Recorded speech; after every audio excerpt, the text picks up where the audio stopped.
If you want to make a part play a sound in Roblox Studio, select the part that you want the sound to come from. Now, look at the Explorer panel. Right-click on your part, then choose Insert Object and select Sound.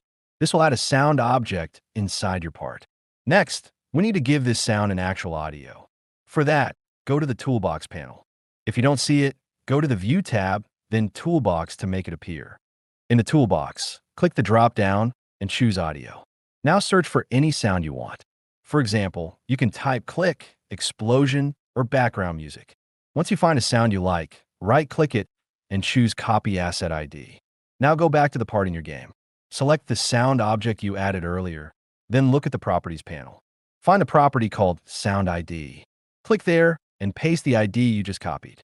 After that, you can adjust other settings too, like volume, looped, or play on remove, depending on how you want the sound to behave.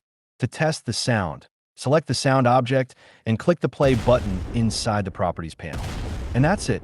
Now your part has sound.